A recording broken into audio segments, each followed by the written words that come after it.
pull up the lawsuit. Now, I found this on the internet. I'm guessing this is the lawsuit. I can't 100 million% agree, but this is what was presented to me when I started digging and looking around for the lawsuit. Shout out to A Sostan for finding the information. So let's see if we can zoom in on that a little bit. Let me see how I look. All right, y'all can see it now. Read along with me.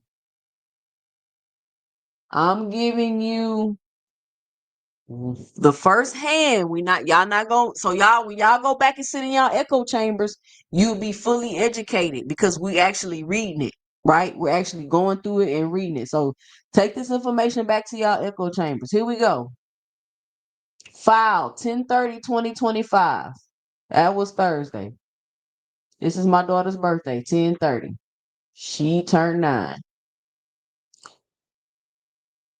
Gervonta Brian Davis. Okay, plaintiff Courtney Roselle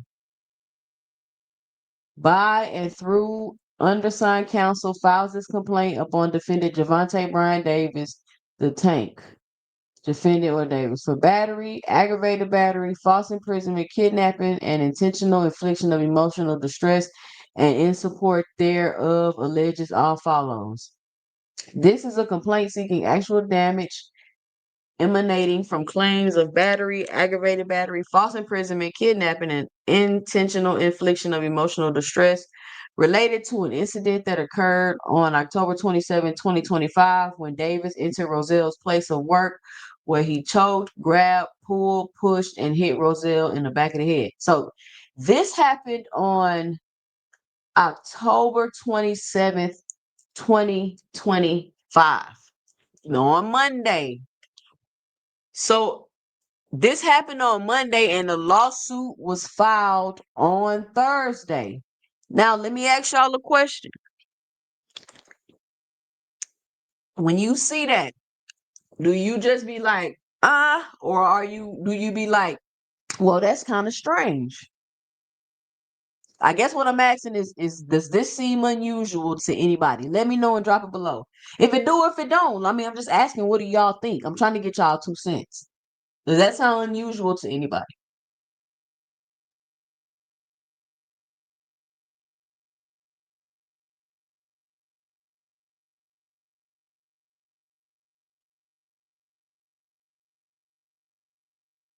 Let me know and drop it below.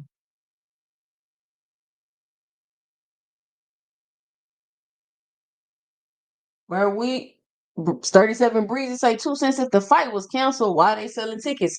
I don't know, man. Like the cancel thing, and we don't know about that.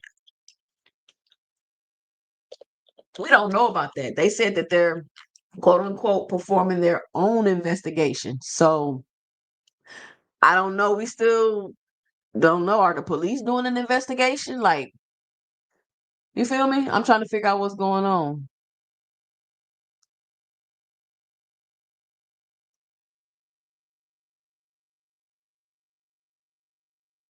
Let me see what y'all saying. Boxing hacker, of course, in boxing hacker fashion, disagrees. Not strange. People don't always file immediately when traumatic things happen. I'll be like, oh my God, I'm glad that's not my daughter. He did all those horrible things too. So y'all understand the question? Now, if it was a criminal suit, yes.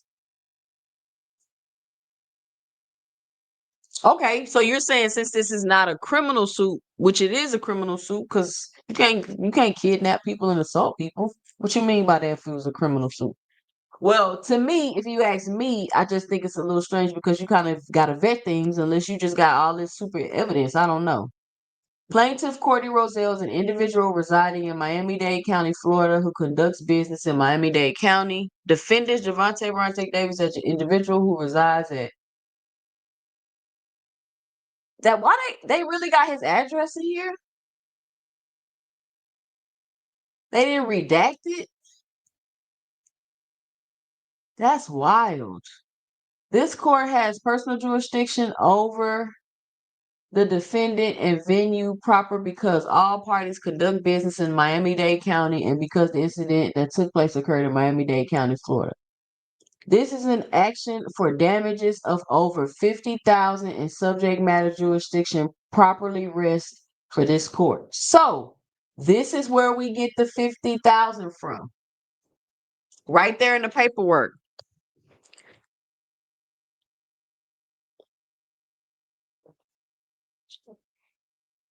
Anybody find it strange she's asking for $50,000?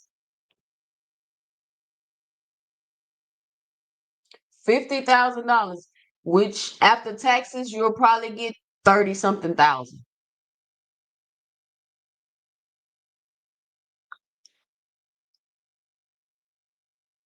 $50,000.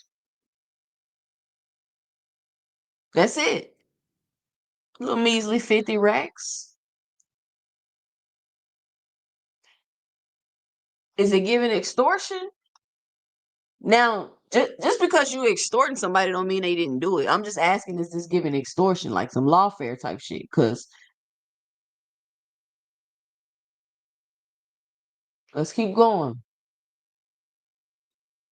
Venue is proper within the court because all parties conduct business in Miami-Dade, blah, blah, blah. Gervonta Tank Davis is a professional boxer who has competed in multiple weight divisions. Davis is publicly known for his career in the sport of boxing for holding multiple championship titles. Davis has a vast and extensive criminal history, especially instances related to domestic violence and against abuse against ex-girlfriends. On September 19th, he doesn't have a vast and extensive criminal history related to domestic violence. That's not true. On September 19, 2017, an arrest warrant was issued due to Davis committing first-degree aggravated assault. On September 14, 2018, Davis was arrested for starting a fight with another man. On September 1st, 2020, Davis was arrested on charges of simple battery domestic violence against his former girlfriend, which he didn't nothing happened. He didn't get charged with anything. I believe that was dropped. On December 27, 2022, Davis was arrested on a charge of battery and domestic violence. And again, on July 11, 2025, Davis was taken into custody following another battery charge. Now, from my understanding, all of those was dropped and somebody wasn't telling the truth or something like that. I'm not clear on all of them. But two of them I know that allegedly it wasn't the truth and it was some toxic relationship things going on. Davis ultimately has a penchant for being violent.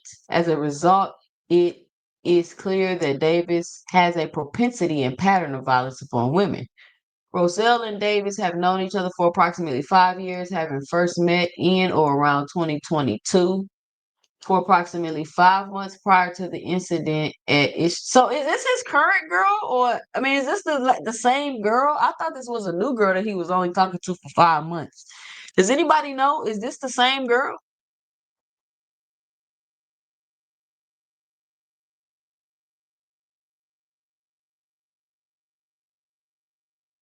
Does anybody know? Well, somebody told me that if you file criminal charges, then you can't, and they get charged criminally, then you can't do civil charges. I don't know. I don't really know. I always thought you do the criminal case first and then you do the civil. That's how I always thought it worked. But I'm not a lawyer, so I don't know.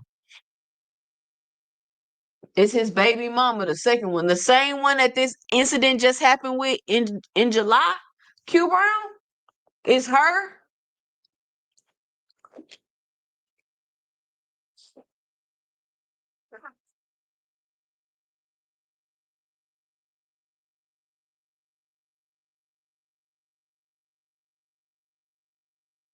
There's 22 say my thing is if she's only asking for 50K, her lawyers could have easily hit up his lawyers and this could have been taken care of before it hit the mainstream media. And that's why I'm asking, is this sabotage? People think when I'm asking, is this sabotage? I'm saying like, are they lying? He didn't do it. No, I'm not saying none of that. What I'm asking is the way this was done, the timing of this, Is this a sabotage of his upcoming fight with Tank and Jake Paul? And a lot of people get mixed up in their head and just and you defending them, and I don't know what y'all be thinking, but I'm asking, is the timing of it. I'm not saying if he did or didn't do it. None of that. Because just like Des 22 said, you want 50K, we could have really sat down and got this straight. I could have threatened a lawsuit, or you been like, give me this 50K. Maybe they did do this, and they did. This is why they came out with the lawsuit. But to me, it would have made more sense to wait till after you got the payday, then come out with all of this type of thing. Unless I wanted to stop you from getting a payday. Unless I wanted to stop you from getting a payday. That's what I'm asking.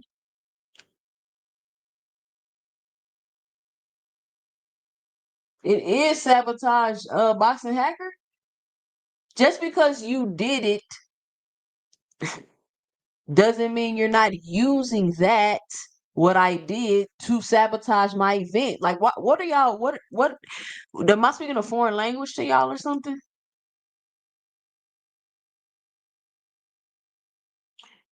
For approximately 5 months prior to the incident at issue, Roselle and Davis were intimately involved, although they chose not to make their relationship public. Throughout the 5 months prior to the incident in question, there were multiple instances of domestic violence, abuse, and threats made by Davis against Roselle concerning her safety and well being. The incident that occurred on October 27, 2025 was not the first time Davis was violent and toward Roselle. On at least 4 prior occasions, Davis physically assaulted and choked Roselle, and on 2 occasions, he threatened her in writing to kill her. So, this nigga sending death notes, allegedly, and on 4 prior occasions. So, when was those 4 prior occasions, and what happened? Why didn't you include them in the lawsuit? The first known instance of abuse occurred on or about September 2nd, 2025. So how long had he been talking to her? And this is the first known instance of abuse. So this can't be the same girl from last time. If this is the first known instance of abuse in September 2nd, 2025.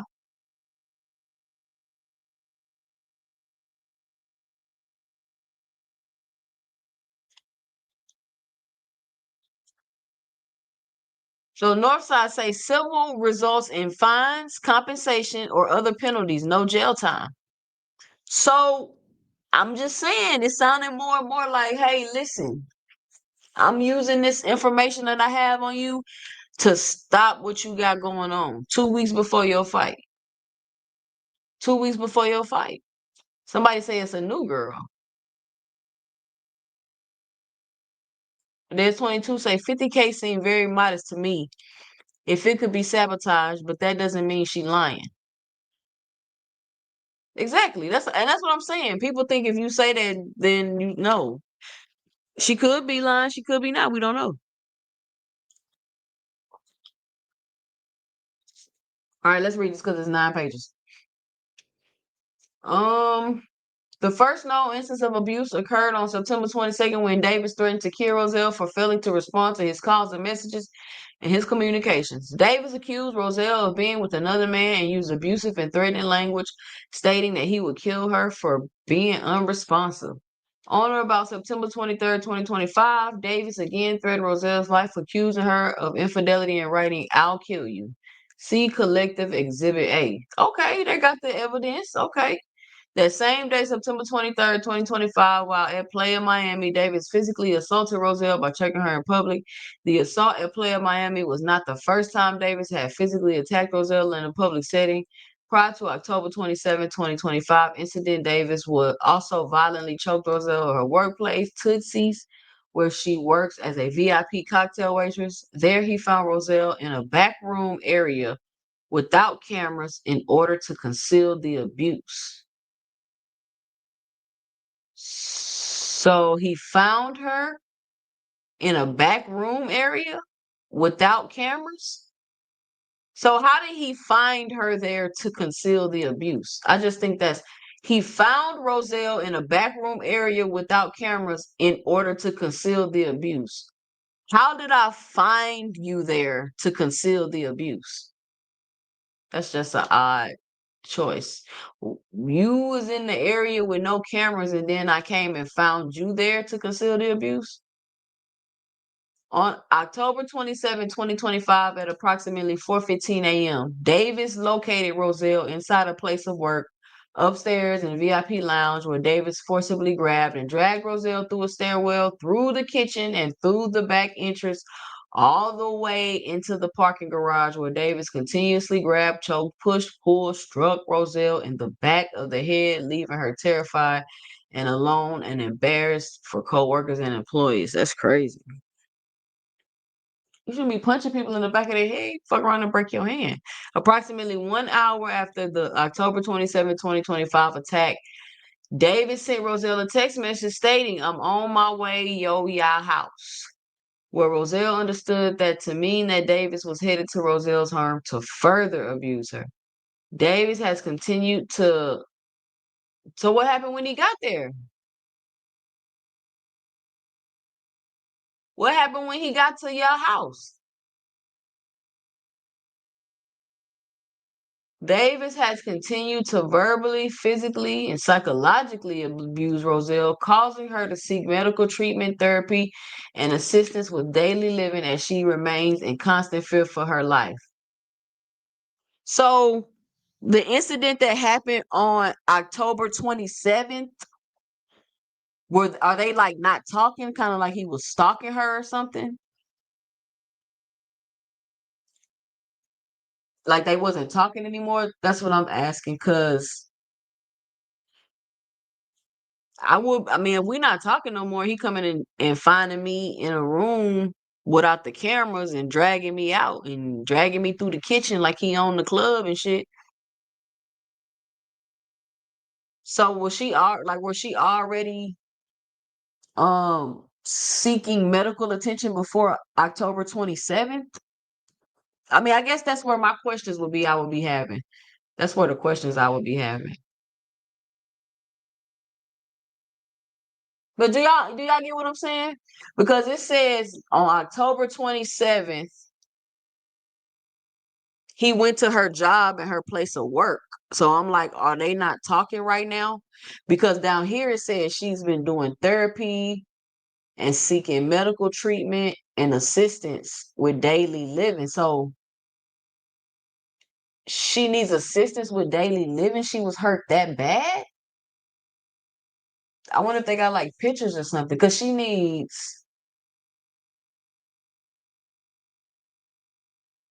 had to seek medical treatment, therapy, and assistance with daily living. Is that since Monday she had to seek these things? The medical treatment, the therapy, and the assistance with daily living?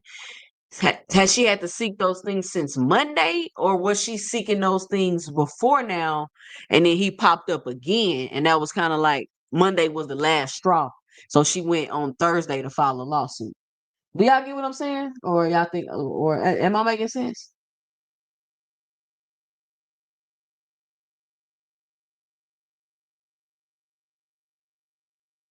I'm just trying to. I'm not defending nobody. Don't start saying that stupid shit in my chat.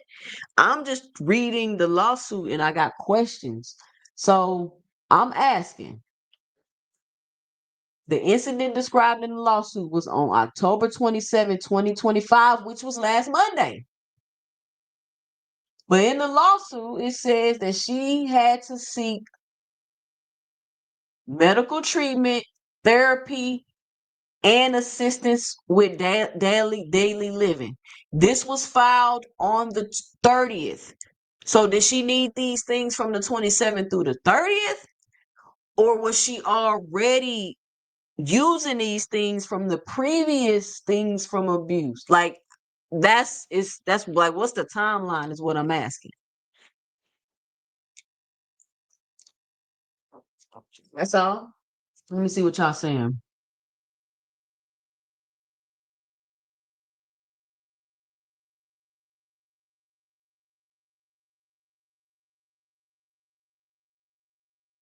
So is she supposed to put her grief and pain to the side till after the fight? Who said that?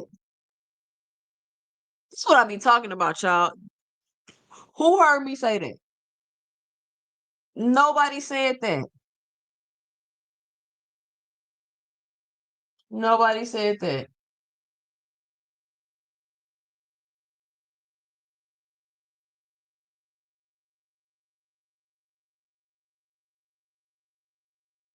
Is her name Courtney or Vanessa Arcalay Roselle? It said Courtney Roselle in the lawsuit, Q Brown. Why you ask that? Oh yeah, I got you, bro. At this point, it's fuck your fight. I don't know what y'all talking about. If those things are true, Tank would be behind bars. Okay, aircraft carrier. The brother Tank innocent. Some people think he innocent. Some people think he guilty. I'm not here to speak on that. I'm just here to read the lawsuit and see what questions I have. Now she needed it from the 27th to the 30th. That sounds about right to me. I mean, I'm just asking. I'm just asking. Aircraft carrier to say that knowing the man's history since late 2010 is silly. At least wait to see how it plays out first. Yeah, that's what I'm saying. So let me keep reading. So did y'all jot that question down? Did she need the treatment from the 27th to the 30th? Or like when did she started needing assistance with daily living? Was that starting after the 27th? Or was she already needing assistance with daily living? And what does that even mean exactly? All conditions precedent to this action have been performed, waived, or have otherwise occurred. I'm not sure what that means. I'm not a lawyer. Plaintiff redopts and realleges the allegations contained above in the paragraph 1 through 21 as if fully stated herein and the further alleges. Defendant Davis, without the consent of plaintiff, intentionally touched or struck Roselle against her will and with the intent to cause harmful or offensive contact on multiple occasions, including but not limited to September 23rd, 2025 and October 27th, 2025. Defendant violently grabbed and choked and struck Roselle.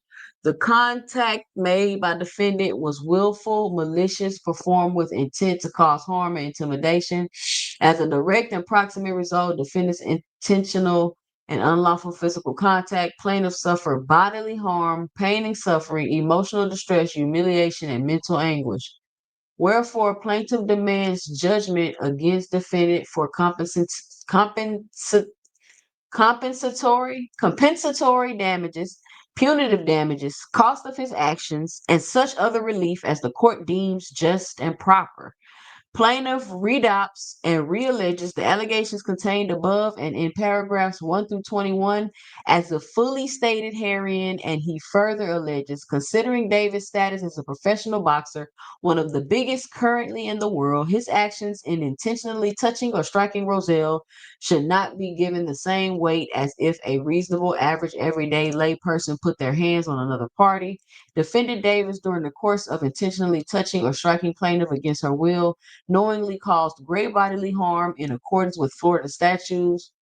Specifically, defendant reportedly choked plaintiff, shoved her down a flight of stairs, and struck her in the head and neck area, placing her at substantial risk of serious injury or death. Wow. Defendant's actions were intentional, malicious, committed with reckless disregard for plaintiff's safety and well being.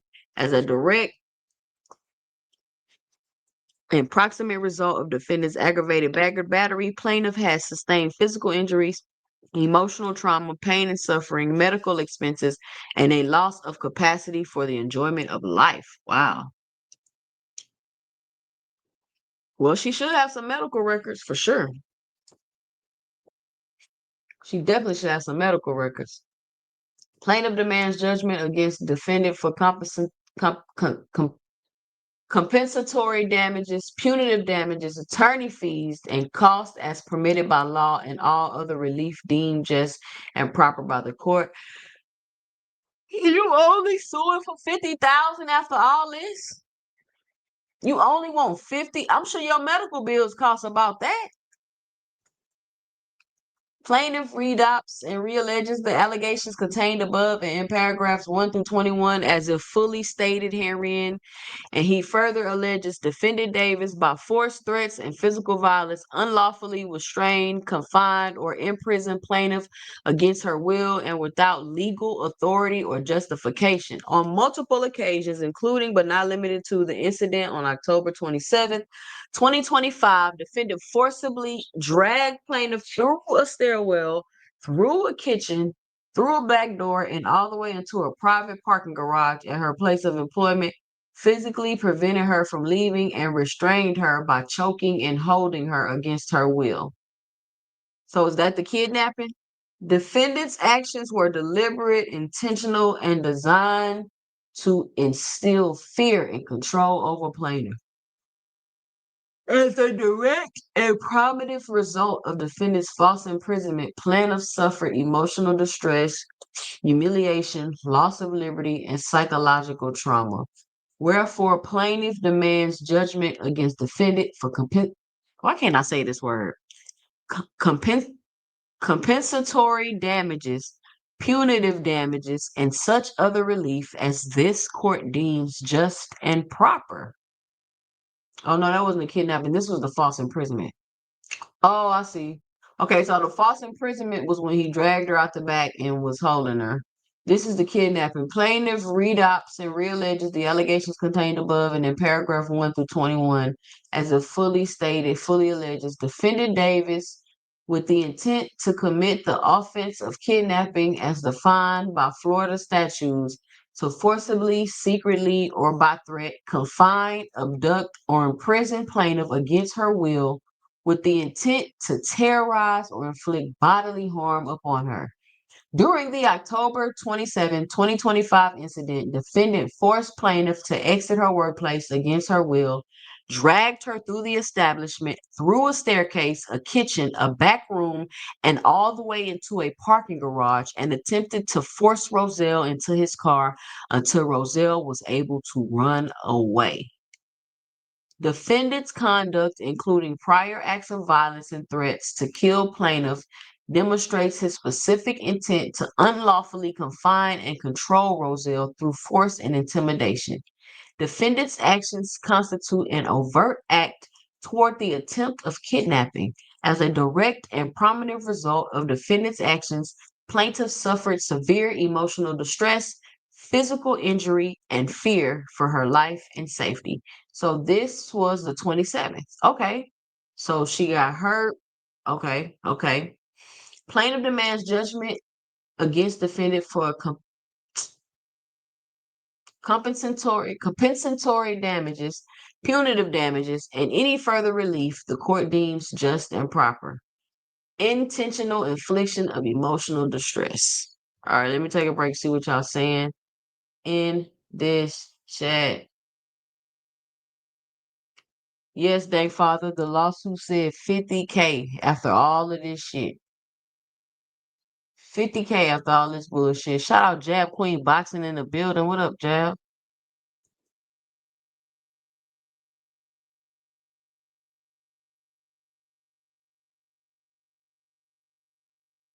I ain't gonna lie. I can tell some of y'all some goofies. Shout out J-Man96 in the chat. J-Man know he the homie. We be clowning in these chats.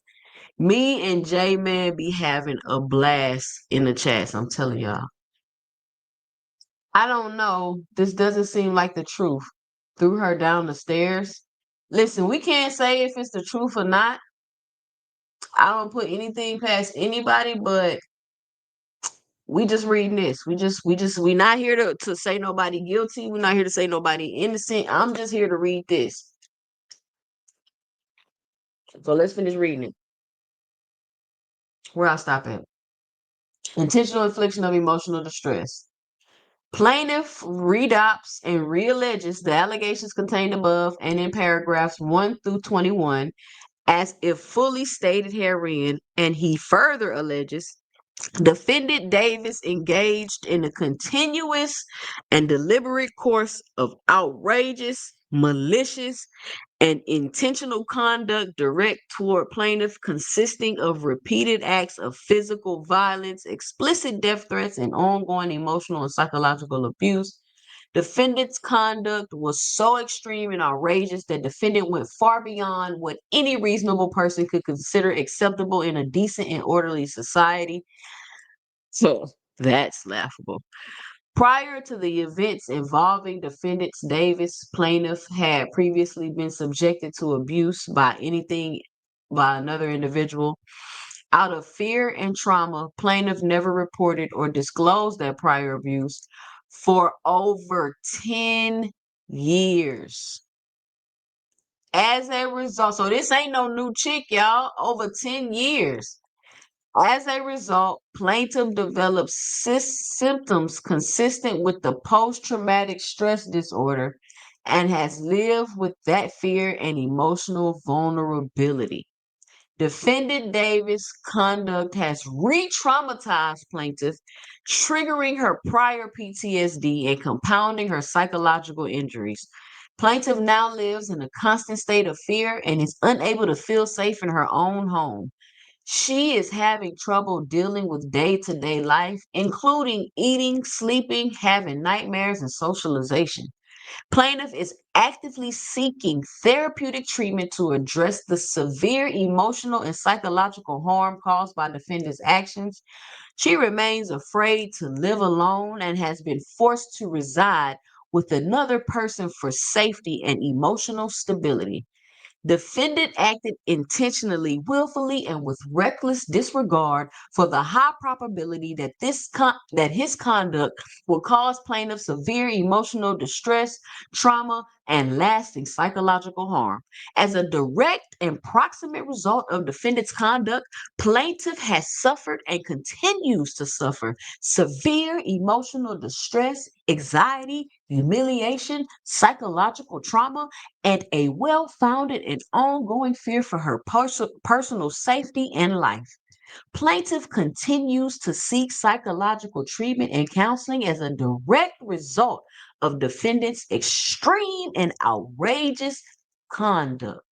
Wherefore, for the reasons set forth herein, plaintiff respectfully asks that this honorable court to enter a judgment for damages in an amount to be determined, together with post-judgment interest, attorney's fees, and cost, as well as any other relief that it deems to be fair and just.